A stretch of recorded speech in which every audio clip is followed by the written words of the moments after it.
البتنجان المخلل من أحلى وأشهر المخللات اللي بتتقدم دايما جنب الوجبات الشعبية في الفطار، وكمان بنقدمه جنب الغدا. هعمله النهاردة معاكي بطريقة سهلة وبسيطة، والمقادير متوفرة عندك في البيت. ولو جربتيه بالطريقة دي هتنسي أي طريقة تانية ليه. لو انتي أول مرة تشوفيني ما تنسيش تشتركي في القناة، ولو عجبك الفيديو ما تنسيش اللايك والشير. ويلا بينا نبدأ.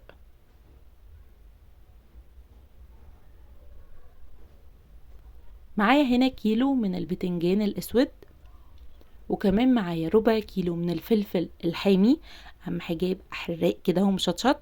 وكمان معايا راس توم كبيره او استخدمي 2 متوسطين. اول حاجه هنجيب بوله هنغسل فيها البتنجان والفلفل كويس قوي، وبعد كده هنبدا ان احنا نقطع البتنجان بالطريقه دي. انا ببدا ان انا اشيل الراس بتاعته كده بالشكل ده كده، وبعد كده بعمل فيه فتحات بالطول بالشكل ده كده، كأني هقسمه نصين، بس انا مش عايزاهم النصين مفصولين عن بعض. بالشكل ده بالطول كده بالسكينة ببدأ ان انا اعمل فيه فتحة علشان هي دي اللي انا هحشيه منها. اهو بالشكل ده بيبقى شكله كده،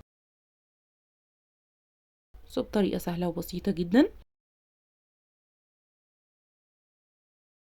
وبنفس الطريقة بقى انا كمان بعمل الفلفل، انا بحب احشي الفلفل الحامي ده بالشكل ده برضو. بشيل الراس بتاعته وببدأ ان انا اعمل فيه فتحات كده بالطول علشان احشيه زي البتنجان بالظبط. بيبقى طعمه حلو جدا وبيدي طعم حلو قوي للبتنجان. وبالشكل ده بقى هنخلص كل الكمية اللي عندنا.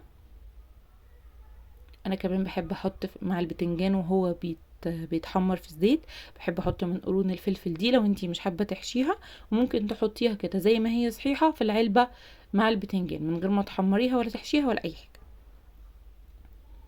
البتنجان بقى بيتحمر في زيت غزير سخن على درجة حرارة متوسطة بالشكل ده كده، وبحمر معاه كمان قرون الفلفل بتديله طعم حلو جدا جدا. بسيبه بقى يتحمر خالص لحد ما يستوي، وبعد كده اطلعه في طبق يهدى شوية كده ويبرد لحد ما نحضر الخلطة اللي هنحشي بيها. الخلطة بقى بسيطة وسهلة. هنجيب الكبة وهننزل فيها براس الثوم اللي احنا قشرناها وفصصناها،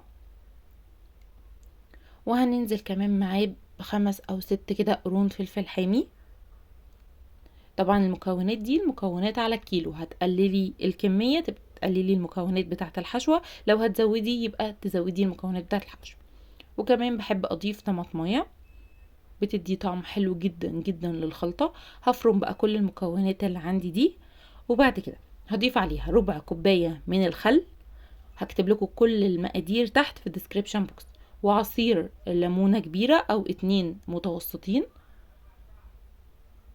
وكمان بضيف معلقتين كبار من الملح، ومعلقة كبيرة من الكمون،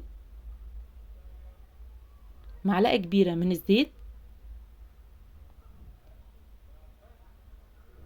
وكمان بضيف معلقة كبيرة من النعناع الناشف. بجد بتخلي طعم الخلطة حلو جدا جدا، انتي هتجربيها وهتحكمي بنفسك. هنقلب بقى كل المكونات دي مع بعض كويس قوي، وكده الخلطة بتاعت الحشو جاهزة معايا. بصوا اصلا شكلها ولا ريحتها بجد حاجة تفتح النفس. هنجيب بقى علبة تلاجة، اهم حاجة ان هي يكون ليها غطا محكم ونقفله كويس بيها بالشكل ده كده. وادي الخلطة بتاعتي اهي جاهزة، وكمان البتنجان كان برد معايا وجاهز للحشو. دي اسهل خطوة بقى. هنمسك البتنجان ونحشيه بكمية كويسة كده من الخلطة بالشكل ده كده، ونقفله ونرصه في العلبة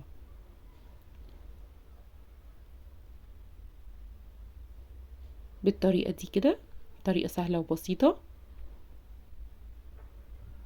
وبنفس الطريقة كمان انا هحشي الفلفل، وزي ما اتفقنا لو انتي مش حابة تحشيه تحمريه بس مع البتنجان، او تقدري تحطيه كده معاه في العلبة وخلاص من غير حشو وحتى من غير تحمير، بيدي طعم حلو برضو للمخلل. بالشكل ده بقى كده هخلص الكمية كلها. لو اتبقى معاكي اي حاجة من الخلطة تدلقيها في العلبة كده بالشكل ده. نجيب بقى الغطا ونقفل العلبة كويس جدا. طبعا انا مش قادرة اقول لكم بجد على الريحة كانت عاملة ازاي، بجد ده من احلى واجمل المخللات اللي انا بعملها، وبحب دايما يبقى موجود عندي في التلاجة. هنغطي العلبة كده وندخله التلاجة لمدة يومين، نقدر ناكل منه بعد يومين عشان يكون البتنجان شرب من الخلطة بقى كده كويس واستوى تمام. بصوا بقى شكله بعد اليومين كان عامل ازاي، بصوا طعمه وريحته، بصوا شكل الخلطة، بجد من احلى واجمل الوصفات اللي انتي هتجربيها للبتنجان المخلل. انا دايما معتمدة الطريقة دي، وانتي هتجربيها وهستنى رأيك في الكومنت. اتمنى يكون الفيديو عجبكم، تعملوا لايك وشير للفيديو، وكمان لو ما اشتركتوش في القناة اشتركوا، واستنوني ان شاء الله في الوصفات اللي جاية.